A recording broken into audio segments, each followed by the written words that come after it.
Hey y'all, so this is my Real Housewives of New York review. As y'all know, they took a little hiatus last week and we are back, and this is the Harlem episode. I've been so excited for this one.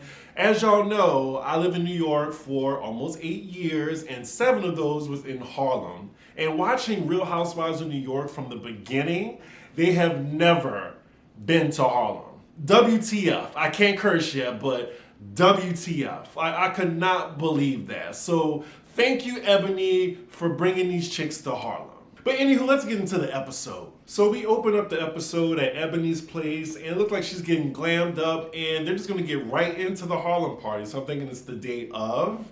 And she's excited to bring these ladies to Harlem and let them experience the culture. You know, like if you've been to New York City and been to Harlem, you know that it's rich in black culture, and she just wants to share it with these ladies. She also knows for a fact that some of these ladies don't frequent Harlem, if not been at all, and she wants them to just get out of their 5-block radius of the Upper East Side. I can tell y'all, I rarely go to Upper East Side. The Upper East Side is a little boring. Just a little boring. When I first moved here, they had one train line go up the Upper East Side. That was the 456. Now they have like the Q, but still, West Side is the best side. Just saying. So now we see all the other ladies getting dressed to go to Harlem. And first we're with Sonia. Sonia saying, yeah, she's familiar with Harlem, but just as a tourist. She has no reason to go there, I'm sure. And the only way she would go uptown is if she had a car service up there. Okay, so we're with Luann now, and she's about to get dressed. I'm sure the producers asked, have you been to Harlem? She says she used to live in the Upper West Side, so she wasn't that far from Harlem. And her and Jacques used to go uptown a lot, go to Sylvia's. I was like, okay, Sylvia's, all right. So she's been to Harlem before. So it's later in the evening. We're with Ramona, and she's picking up her friend, who just so happens to be Prashant, the new friend to the show and the second black cast member. Wow, we get 2 black girls this season. Go ahead, bravo. And I really cannot believe that Prashant is Ramona's friend on the show. Like, I really think that Ramona saw, oh, well, Leah's bringing a black friend. Well, let me bring my black friend. I don't know where she was keeping Prashant for these 12 seasons. I'm sure they just met. But yeah, she's picking her up as they go to Harlem. That's her +1. I love how Ramona needs a black escort to go to Harlem, but I digress. So next scene we're with Ebony, and the venue she chose is B Square in Harlem. It's off 119th. It's like west side of Harlem. Like, Harlem is huge. There's Central Harlem, which you will know when you know because it's blackity black. West Harlem is more so like the in the teens off Frederick Douglass. You have a lot of businesses. It's really gentrified heavily. A lot of black gays in that area. And then there's East Harlem, which is more so like Spanish Harlem. So Leah walks in. I'm just gonna pause it right quick to look at what she's wearing. Poor thing never gets it right. I mean, I'm not sure if it's like the silk pajamas that she's wearing with this black coat over it. I just don't know. I mean, it's not terrible. It's not that tacky, but I just don't like it. So I do gotta admit, these stairs do look dangerous, and it's not quite welcoming. It looks like you're just going down into somebody's random house and you immediately see the trash cans. So yeah, it's not too appealing visually. Now Luann, she comes in looking good. She's giving Upper East Side rich bitch. She's looking like money right now. The producers are really getting everyone's reaction as they go down the stairs. Sonia's just like, are you kidding me? Ha. Ladies, I don't know what it is to walk in heels, but I'm pretty sure, yeah, I feel their pain. So Ramona and Prashant arrive, and Ramona introduces Prashant to everybody. They immediately go to the bar for cocktails, and everyone is starting to love this butterfly pea gin, I think. Correct me if I'm wrong, but it's basically like a purple gin. That's like the new thing now in the craft cocktail bars. So there's a funny moment that happens when you're about to go take a picture. Ramona's like, oh, I don't really like this. You have white and black. Like, all the black girls are separated on one side, the white girls on one side. They pan to Ebony's face and they go to commercial right quick, thinking it's gonna be some big blow up, but I actually get what Ramona's saying. Like, can we not be segregated in this picture? Yeah, I mean, it's all about optics. Because you know, people going to be in the comments and saying, oh, why the black girls on one side, all the white girls on the other? So I get it with Ramona, for once. And all the ladies are laughing. They don't really treat it as like, oh my God, I can't believe she said that. Like, I get it personally. I probably would have made the same joke. It's also funny that Ebony and Leah are saying in their confessionals that they think Ramona is being a little contrived with the Instagram pictures. Like, we know what you're doing, girl. Damn, even Sonya has something to say. It seems everybody noticing that Ramona's trying to be on her best behavior and not say anything ignorant while she's around black people. So they finally go sit down for dinner, and Ebony lets all the ladies know that she got gifts for all of them. All the gifts are candles, and each candle is associated with a historical black figure of Harlem. I personally hope that no one gives me a candle as a gift. I actually hate candles. I mean, I'll just get me a Glade air freshener, one of those plug-ins, and I'm Gucci. I don't need a candle. I would probably give it away to somebody that would actually appreciate it. So as the ladies are waiting on their food, Ebony has an activity for all the women. Each lady at the table has a picture of a person from the Harlem Renaissance in front of them. And I think they're gonna do a round-the-table history lesson on each person. Now, Ebony, I love you, girl. I love that you're black and black. I love it.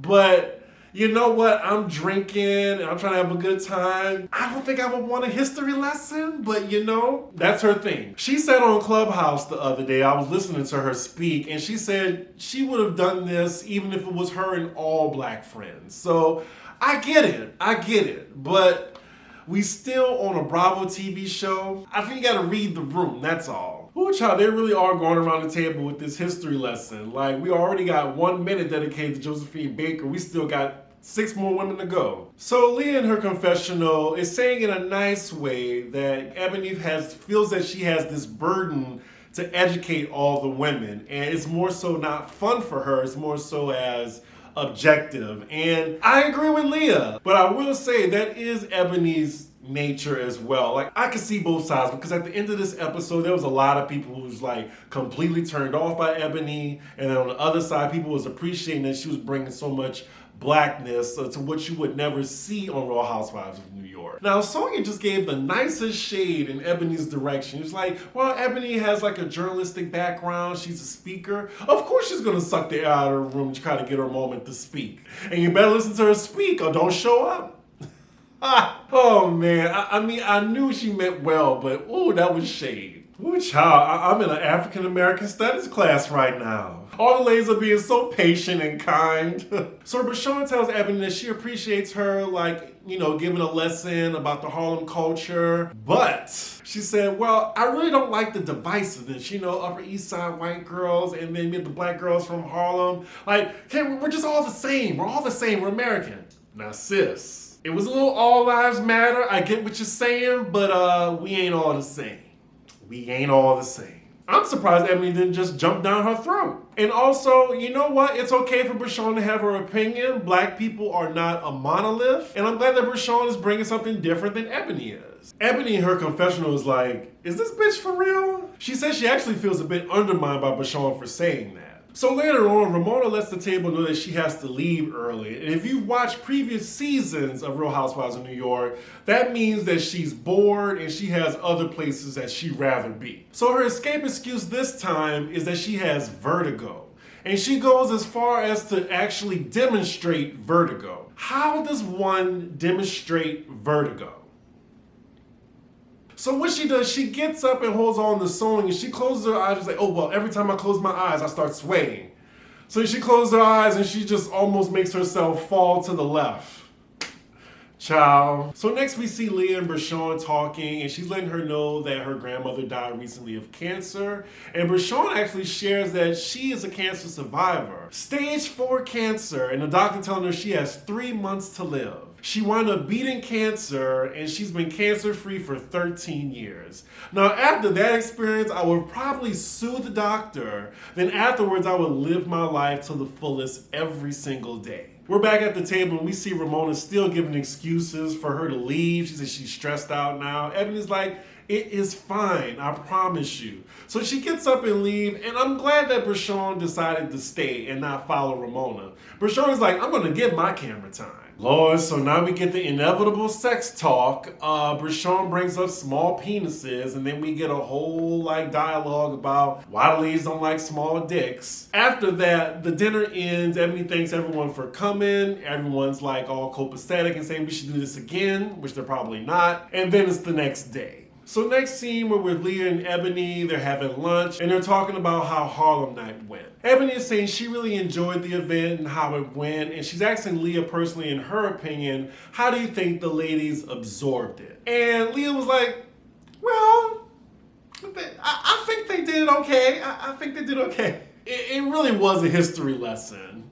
I think Leah's trying to be nice about it. Leah's kind of making the point in her confessional that the ladies are kind of walking on eggshells after the Hamptons because they're ignorant white women that live in the Upper East Side bubble and they just don't want to get it wrong. While Ebony's talking about Langston Hughes or James Baldwin or Josephine Baker. I'm sure if Luann was like, can we stop talking about this? Can we get to dinner? Can we talk about something else? Everybody would be like, racist, racist. So yeah, they feel uncomfortable. So Leah and Ebony are really having an interesting conversation. Leah is definitely choosing her words carefully as to not offend Ebony, but she's basically telling her, you can come off a little intimidating sometimes, and maybe you can lighten up or just maybe read the room, because I don't mind the race talk, but the other ladies, I can see how they can get very uncomfortable and may be nervous to talk about race, especially with the camera on them. And Ebony says in her confession that she's not intentionally trying to get somebody or, have a gotcha moment with the ladies. She's saying that that's her. I am noticing a shift though from episode 1 to right now with Ebony's relationship with the ladies. First it seemed like she was getting along, she fit in so well, and now it seems like it can be a little uncomfortable. You can notice how the ladies are walking on eggshells. You just kind of notice it. And we get to the crew of the argument. Leah's saying, just don't feel like you have this burden on your shoulders to teach these women about Black culture. It's not your job. It's just your job to have fun in this space and be entertaining. Well, breaking the fourth wall or whatever, but just have fun in the space. Don't worry so much about being a martyr. And I would love to hear y'all's feedback in the comments of what y'all think about this conversation. Is Ebony being a little bit too serious and tightly wound for the show? Or are y'all fine with her bringing up race in most of her conversations? I will say personally that I would love to see Ebony with her guard down just a little bit. Just a little bit. Just get a little crazy. You don't gotta act Sonia Morgan crazy, but relax a little bit. I'm just noticing this as the episodes progress. It feels like she's walking with a burden on her back right now. Because seeing another Black woman enter this space like Rashawn, it looks like she just came to have a fun time. She's not trying to give African American history 101 to these ladies. She's just where's my drink? So next scene, we're at Luann's place and her daughter's coming over to visit. Luann is having a conversation with her daughter about her journey through sobriety, and then talking about Sonia, how she sees how she gets drunk and how that gives her anxiety. So this scene is kind of giving a Best Fiends tea. I really wasn't paying attention, but they're having a touching moment. Luann is saying sorry to Victoria if her behavior, caused any stress to her. And Victoria's like, it's okay, Mom, I love you. They're embracing, blah, blah, blah. Now, next scene, we're with Leah and her daughter. I'm not going to fast forward, but let me just see what they're talking about. Oh, so she has an admissions consultant coming over for her daughter as she choosing, I guess, high schools or college.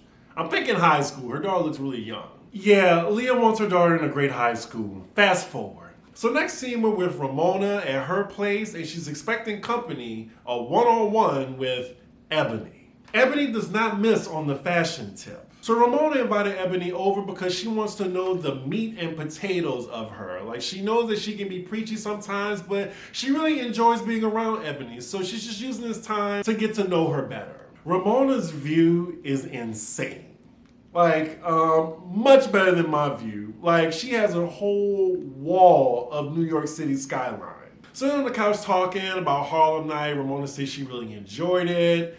And then the conversation takes a turn when Ebony asks, so how do you feel about the election right now? and how our city and world will be in the next month.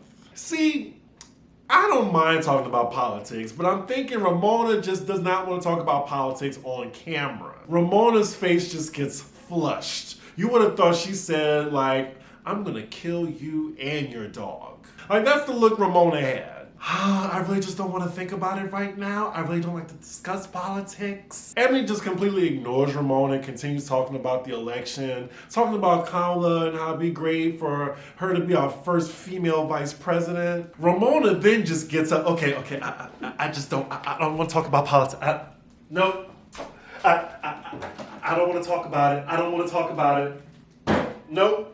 Nope, I don't want to talk about it. Like, it looks like she's having a panic attack. This scene is so awkward. So awkward. And I think Ebony knows what she's doing. She knows what she's doing. And we all know that Ramona's a Trump supporter. We know it.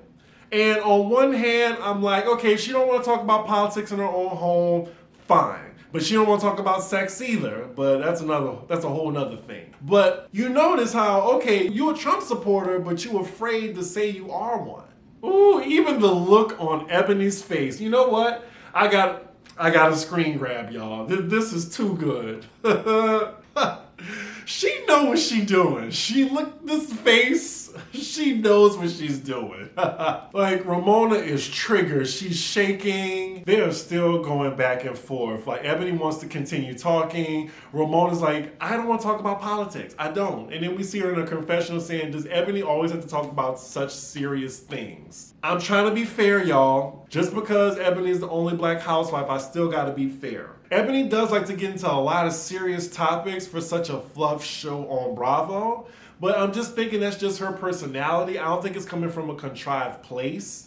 Like, I really just think she needs to just read the room and not feel so burdened to have these serious topics. Because we watched The View for that. So I didn't think the scene could get any more awkward, but it does. Ramona tries to change the subject and she wants to talk about what she learned from her in the Hamptons from what she talked about microaggressions. Then we see a flashback of her talking about that with Luann. And now she's giving examples to Ebony of what microaggressions are.